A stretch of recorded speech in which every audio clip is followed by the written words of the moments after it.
नमस्कार दोस्तों। आज हम इतिहास के बारे में बात करेंगे और इतिहास में मिडिवल इंडिया से बात करते हैं। और मिडिवल इंडिया कहाँ से शुरू होता है? 750 से लेके 1705 एडी तक। ये जो टाइम पीरियड है ये मिडिवल इंडिया का टाइम पीरियड है। और उसके बाद में अपन एंशियंट और जो अपना मॉडर्न रहेगा वो बाद में पढ़ेंगे अगले चैप्टर में। अब जब हम बात करते हैं मिडिवल इंडिया की, तो मिडिवल इंडिया स्टार्ट करते हैं अपन तो सबसे पहले मोहम्मद साहब का नाम आता है। और जो अपने आप को पैगंबर भी मानते थे, जो भगवान का दूत कहते थे, और उन्हीं से अपना मिडिवल इंडिया स्टार्ट होता है। और इनका मोहम्मद साहब का जन्म होता है वो मक्का में होता है। और मक्का आपको पता है सऊदी अरब में है।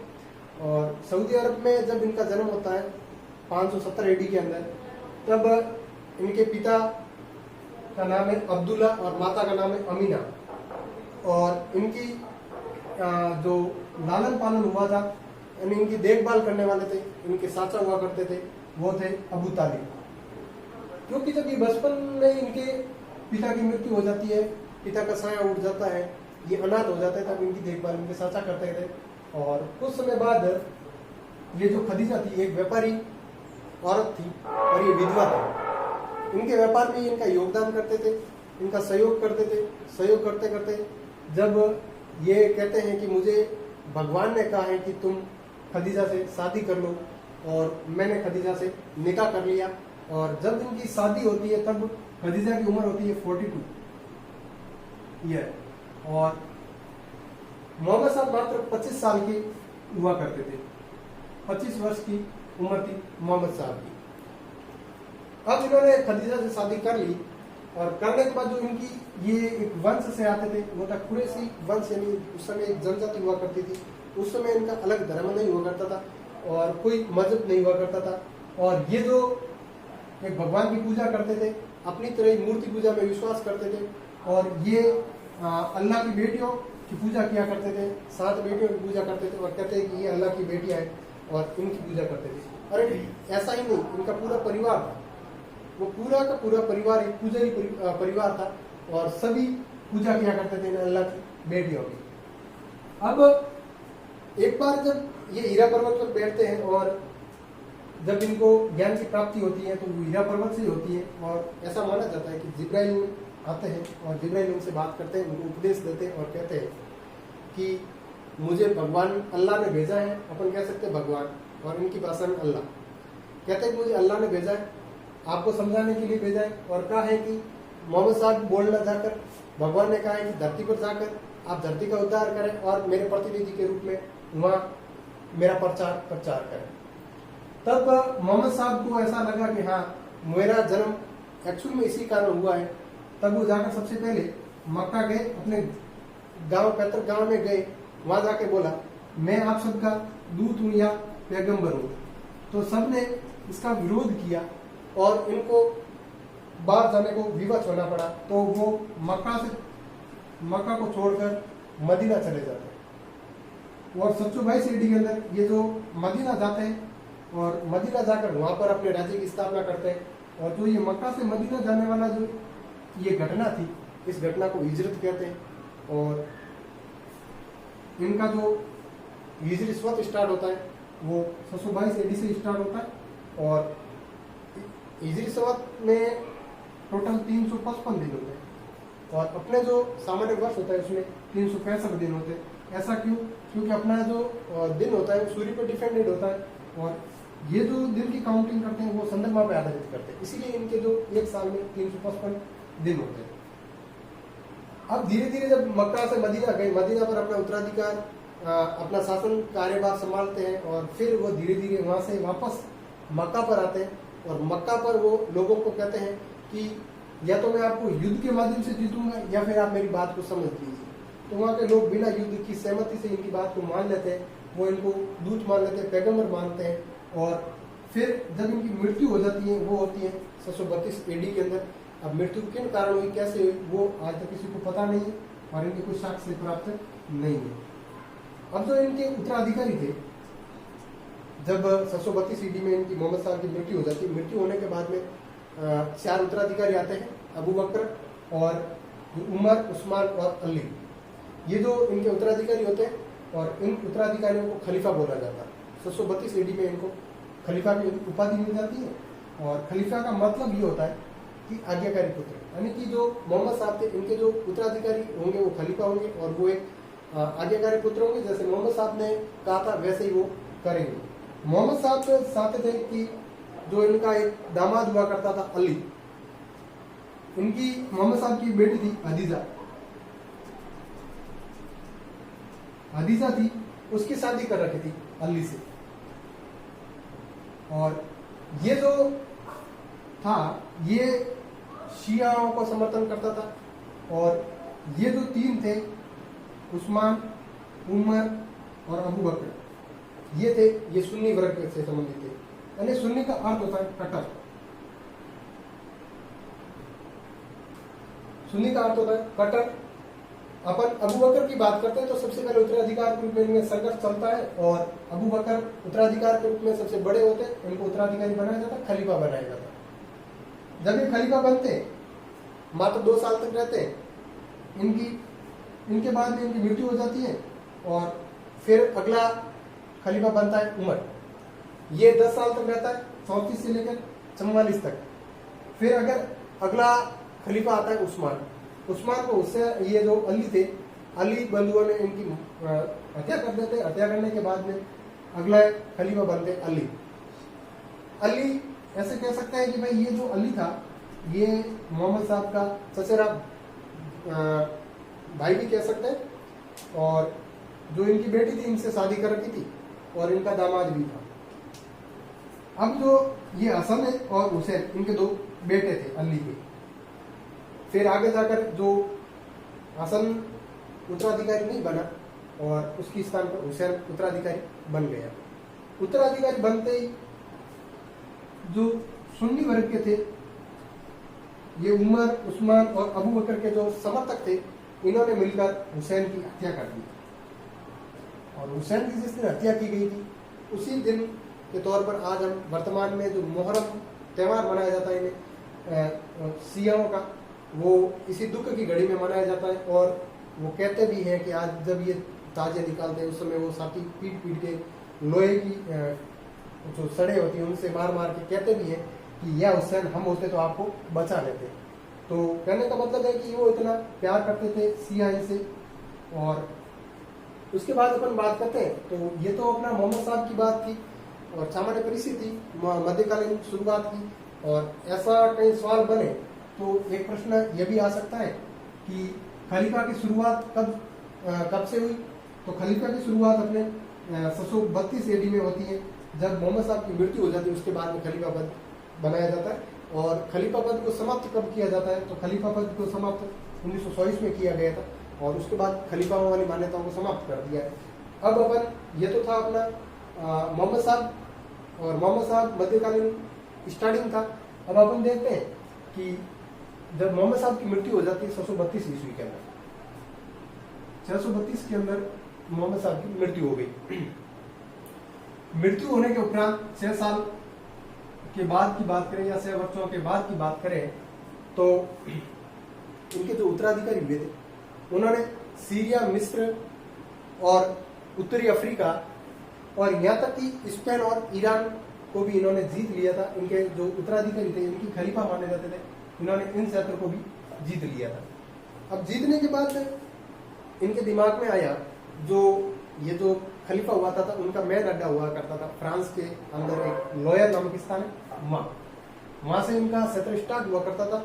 और जो अपनी काबुल नदी है अफगानिस्तान पाकिस्तान वाली, वो नदी इनकी लास्ट बाउंड्री होती थी और यहाँ तक इनका विस्तार हुआ करता था। लॉयर से लेकर काबुल तक का विस्तार था, वो खलीफा के अंडर में आता था। और फिर जब अरब थे, अरबों को लगा कि उनकी नजर काबुल नदी तो थी, उसके बाद में इनकी नजर आई अपने भारत पर पड़ती है और भारत को देखते हैं तो उनका मन डगमगा जाता है और वो लालची प्रवृत्ति की ज्यादा हो जाता है, क्योंकि भारत एक संपन्न देश था उस समय। तो फिर जैसे ही उन्होंने जल और थल जितने भी मार्ग थे वहां से गेम प्रकार भारत पर आक्रमण करने की योजना बनाई और यहाँ तक पहुंचने की रणनीति बनाई। और आखिरकार में इराक के सम्राट हुआ करते थे जो अल हज्जाज थे, इन्होंने क्या किया, इनकी ऐसा माना जाता है दो सामान्यतः मान्यता है, धारणा है लेखकों की, कहते हैं कि जब अल हज्जाज, मेरे हिसाब से तो अल हज्जाज भारत की संपन्नता को देखकर भारत पर ऐसे ही आक्रमण करना ही चाहता था, लेकिन कुछ मान्यताओं के अनुसार, कुछ लेखकों के अनुसार, कुछ इतिहासकारों के अनुसार अल हज्जाज जब इराक पर राज करता था और उस समय जब उनको लगा कि एक भारत एक क्षेत्र है, उसको जीतना है, उसको वहां से जो जितना भी जाने वहां लूटना है, तो ऐसे में उनके कुछ जहाज हुआ करते थे जो अरब से लेकर यहाँ दूसरे देशों में जाया करते थे। तो वो जाते थे तो सिंध से होकर निकलते थे, यहाँ सिंध है अपना, ये सिंध से होकर निकलते थे। सिंध पर क्या है कि यहाँ कुछ डाकू थे जो अल हज्जाज के जहाज निकल रहे थे यहाँ से, उनको लूट लिया। एक दूत को भेजा उन डाकुओं ने, जा तेरे सरदार को बोल देना हमने आपके जहाजों को लूट लिया। लूटने के बाद जब अल हज्जाज को पता चलता है तो वो पहले दाहिर को कहता है, जहाँ ये देवल है, देवल नामक स्थान था सिंध के अंदर, वहाँ का राजा दाहिर हुआ करता था और ये एक राजपूत शासक था, हिंदू शासक हुआ करता था। और जब दाहिर को बोला कि आपके क्षेत्र में हमारे जहाजों को लूटा गया है, तो आपको उसका युद्ध का हर्जाना, जहाजों को लूटा गया है, डाकुओं ने लूट लिया है, आपने उन पर नियंत्रण नहीं रखा, इसलिए आपको जुर्माना देना पड़ेगा। दाहिर ने कहा मैं किस बात का दूं भाई, मेरा इन डाकुओं से कोई लेना देना नहीं, ये डाकू जाने और आप जानो। तो कह नहीं, आप यहाँ के राजा हैं, आपके क्षेत्र में हमारे जहाज लूटेंगे, हम आपसे युद्ध करेंगे। तो अल हज्जाज को वो जुर्माना नहीं देते, उन्होंने स्पष्ट मना कर दिया कि मैं आपको कोई जुर्माना नहीं दूंगा, जो करना है कर लेना, अपनी औकात दिखा देना। अल हज्जाज 712 ईडी में इनका भतीजा हुआ करता था, मोहम्मद बिन कासिम मात्र और मात्र यंग बंदा हुआ करता था, 17 वर्ष की एज थी उनकी। 17 वर्ष की उम्र में कासिम को यहाँ सिंध पर अटैक करने के लिए भेजा जाता है और पहली बार जब अरब आक्रमण होता है तो 1712 में ही माना जाता है। और इससे पहले अरबों ने खूब सारे प्रयास किए थे, अथक प्रयास किए थे, यहाँ तक इनको कुछ सफलताएं नहीं मिल पाई थी, लेकिन ये 712 के अंदर आखिरकार में उनको सफलता प्राप्त हो ही जाती है। और वो क्या करता है, सबसे पहले आता है दाहिर पर अटैक करता है, दाहिर देवल से भाग जाता है और वो नेउन चला जाता है। अब यहाँ से ये दाहिर यहाँ से भाग गया तो देवल को जीत जाता है, वहां से धन संपदा लेकर वो अल हज्जाज के पास भेज जाता है। फिर धीरे धीरे उसके अंडर में, देवल के अंडर में जितने भी राज्य पड़ते थे उनको लूटने का प्रयास करता है और प्रयास उनके आखिरकार सफल हो जाता है, एक एक को जीतता है। उसके बाद वो नेउन को जीतता है। नेउन वर्तमान में जो अपना पाकिस्तान है, जो सऊदी अरब के कॉर्नर पे लगने वाला क्षेत्र है, लास्ट में अपन कह सकते हैं पाकिस्तान के सबसे लास्ट में आता है ये वाला नेउन। अब जब देवल को जीतने के बाद यहाँ पर अपना अधिकार कर लेता है और फिर मोहम्मद बिन कासिम अगला टारगेट नेउन को बनाता है, जो वर्तमान हैदराबाद है पाकिस्तान के अंदर, वहाँ है। और पाकिस्तान की लास्ट बाउंड्री जहाँ सऊदी अरब की स्टार्ट होती है, वहाँ पर यहाँ पर उसके नजदीक की सीमा पर नेउन पड़ता है। और वहाँ का राजा हुआ करता था जय सिंह, और जो दाहिर का बेटा हुआ था उसको नेउन का राजभार संभाल रखा था।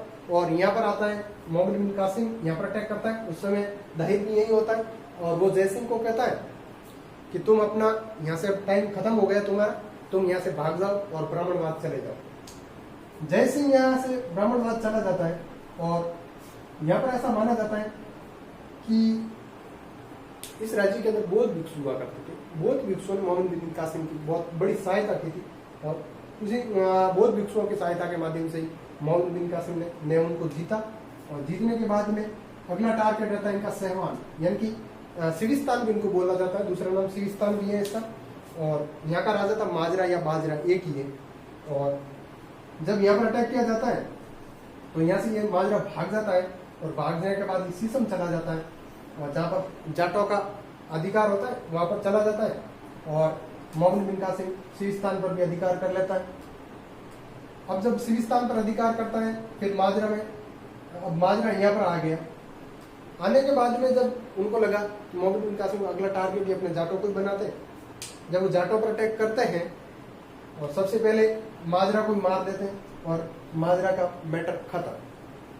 अगला टारगेट वो जाटों को रखते हैं। जब जाट उनकी अधीनता स्वीकार नहीं करते, काफी संघर्षपूर्ण युद्ध करते हैं, लेकिन कुछ विश्वासघातों ने इनकी मोहम्मद बिन कासिम की सहायता की, जिससे ये भी हार जाते हैं और ये भी सिसम भी अब मोहम्मद बिन कासिम के अंडर में आ जाता है।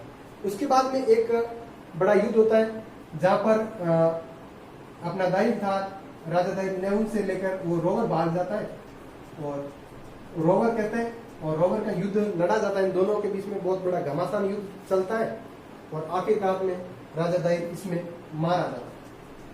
और फिर यहीं से अपना एक शासक थे जय सिंह, इनके पुत्र थे, वो वापस ब्राह्मणबाद चले जाते हैं।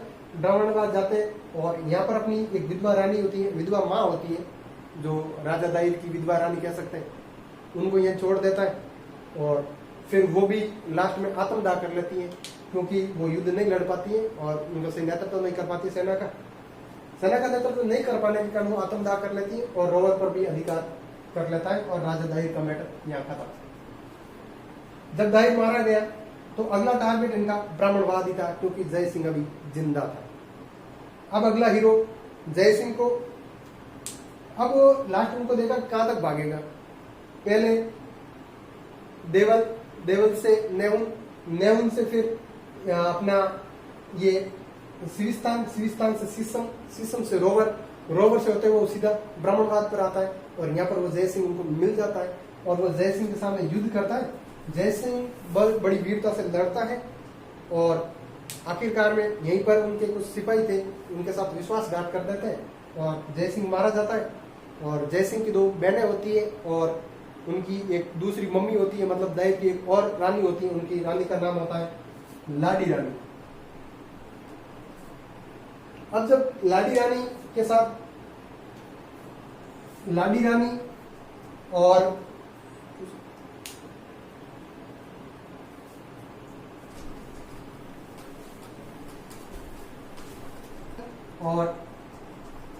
दो जयसिंह की बहनें थी, एक का नाम था सूर्य देवी, एक का नाम था परमल देवी। बहुत ही खूबसूरत थी दिखने में, 25-23 साल के आसपास इनकी उम्र हुआ करती थी। अब जब मोहम्मद बिन कासिम इनको देखता है और इनको बंदी बना लेता है, लाडी रानी का तो पता नहीं इन्होंने क्या किया, कोई सबूत नहीं मिले, लेकिन जो सूर्य देवी और परमल देवी थी, इनको मोहम्मद बिन कासिम क्या करता है, इनको अल हज्जाज के पास भेज देता है, इराक भेज देता है, अल हज्जाज के पास भेज देता है और कहता है कि मैंने आपके लिए 2 सुंदर तोहफे भेजे हैं, महाराज आपको कैसे लगे हमें प्रतिक्रिया देना। जब महाराज इन तोहफों को देखता है और उसमें दोनों बहनें बोलती हैं, महाराज आपकी आज्ञा हो तो मैं कुछ बोलूं। ठीक है, उन्होंने कहा आपको आज्ञा दे दी जाएगी। और ये जब ये उनको पूछा गया क्या बोलना चाहते हैं, तो इन्होंने कहा महाराज मोहम्मद बिन कासिम ने हमारा जश्न सामान पूरा लूट लिया है और आपको बस एक ऐसा सेब जिसको चखने के बाद भेजा गया है, वैसे ही हमारा उपयोग किया गया और आपके पास भेज दिया गया।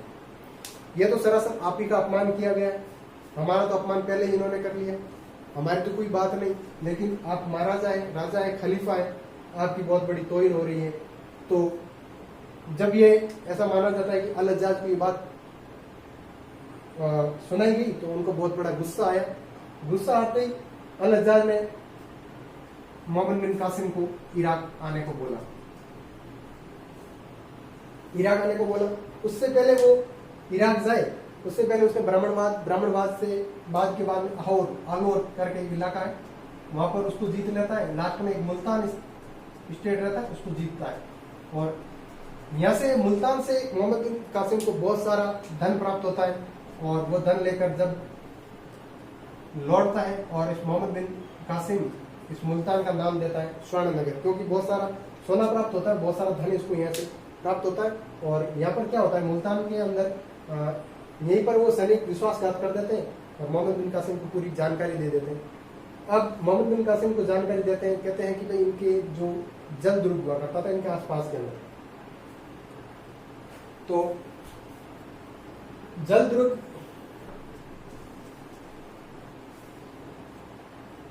मुल्तान का जो जल के जो रास्ते थे, वो गुप्त रास्ते थे, वो मोहम्मद बिन कासिम को पता चल जाते हैं और वो वहां से क्या करता है, अपनी सेना को जमा देता है और पैरा लगा कर बैठ जाता है। आखिरकार के अंदर मुल्तान के अंदर खाने पीने की सामग्री खत्म हो जाती है, तब जाकर युद्ध करते हैं। आखिर में युद्ध में हार जाते हैं और ये भी इनके अंडर में आ जाते हैं और यहाँ से वो भी वापस इनके कब्जा करके, यहाँ से मोहम्मद बिन कासिम जब अल हज्जाज ने कहा कि आपको इराक आना है, तो वो यहाँ से वापस जाता है तो महाराज के सामने कहता है कि महाराज मैंने कोई गलती की नहीं है, फिर भी आपको ऐसा लगता है तो जो आपको उचित लगे वो मुझे दंड दे दीजिए।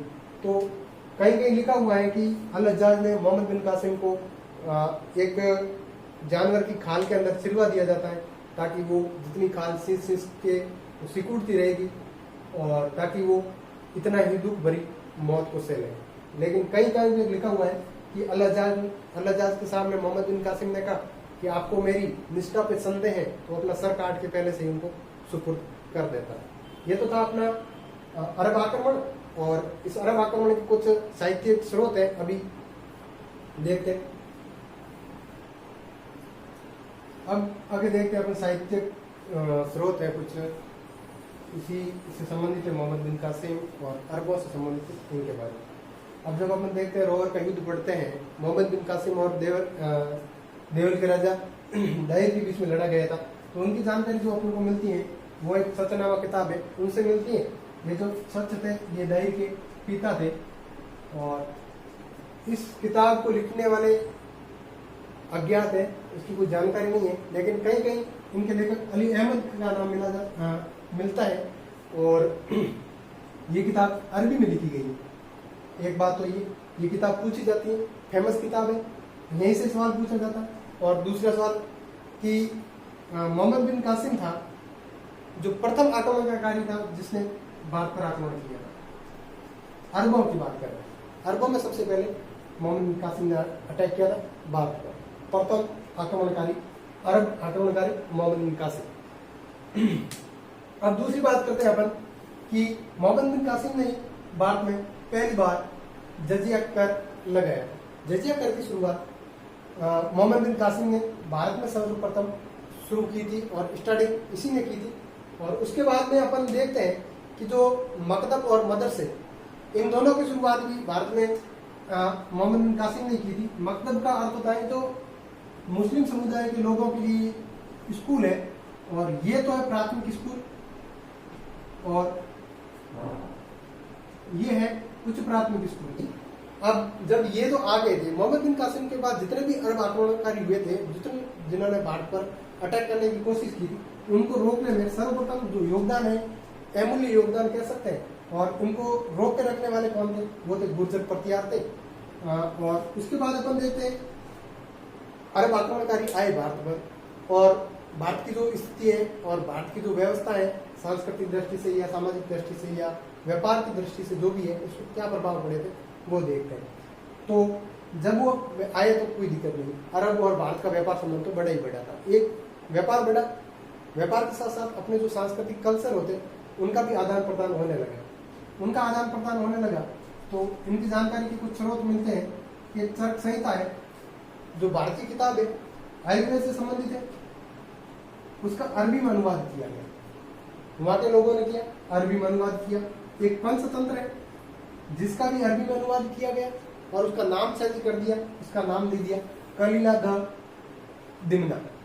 कलीला द दिमना नाम से पंचतंत्र का अरबी में अनुवाद किया गया। और फिर सबसे ज्यादा जो प्रसिद्ध हुए थे वे अपने ब्रह्मगुप्त थे, वो वहां पर सबसे ज्यादा जो अरब कंट्रीज थे वहां पर ज्यादा फेमस हुए, लोकप्रिय हुए। उसका कारण क्या था? उसका कारण ये था उनकी दो किताबें थी, एक किताब थी ब्रह्म स्फुट सिद्धांत और एक थी खंड खाद्य। जो ब्रह्म स्फुट सिद्धांत थी उसका अनुवाद किया गया अल सिंध हिंद नाम से, और जो खंड खाद्य थी उसका अनुवाद किया गया वो था अल अरकंद के नाम से। ठीक है, ये तो थी ब्रह्मगुप्त की किताबें, ब्रह्मस्फुट सिद्धांत, खंड और खाद्य।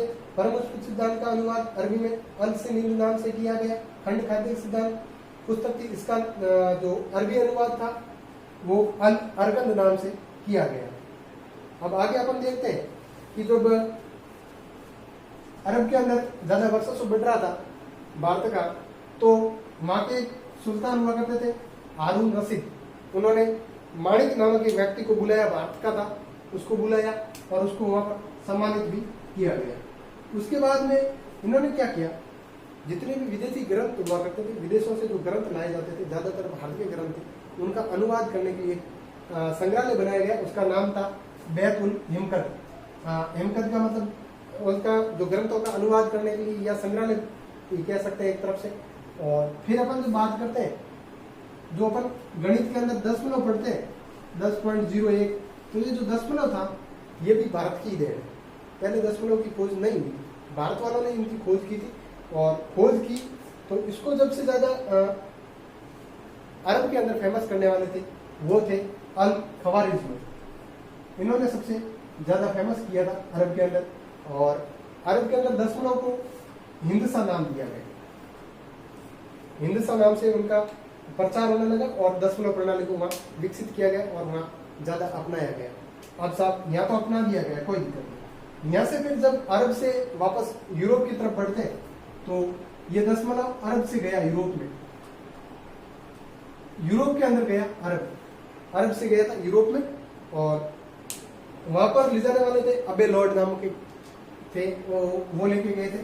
और अबे लॉर्ड ने इसका नाम दिया था अरेबिक संख्या पद्धति। अरेबिक संख्या पद्धति, अरेबिक संख्या पद्धति नाम दिया दशमलव प्रणाली को। ऐसे हम कह सकते हैं। तो दशमलव सबसे पहले भारत में, भारत से कहा गया अरब में, अरब से कहा गया यूरोप में। अब सब भारत में तो क्या बोलते हैं, दशमलव बोलते हैं। और अरब में क्या बोलते हैं, हिंदसा बोलते हैं। और यूरोप में क्या बोलते हैं, अरेबिक बोलते हैं। हिंदुस्ता तो क्यों बोलते हैं, क्योंकि अरब वाले थे वो हिंदुस्तान से लेकर गए थे, इसलिए हिंदुस्ता कहते हैं। और यूरोप वाले अरेबिक क्यों कहते हैं, क्योंकि ये अरब से लेकर गए थे, इसीलिए इसका नाम रख दिया अरेबिक संख्या पद्धति। ये था अपना जो अरब आक्रमणकारी। और अरबों के बाद कल अपन अपना टॉपिक करेंगे तुर्क आक्रमण पढ़ेंगे। उससे पहले मैं आपको कहना चाहता हूँ कि जो मैंने अभी ये वीडियो बनाया, इस पे अगर मेरी स्पीड के बारे में आपको कुछ कहना है, अगर धीरे है या कम करनी है या ज्यादा करनी है, तो आप कमेंट में प्लीज जरूर बताना। और धन्यवाद, बहुत बहुत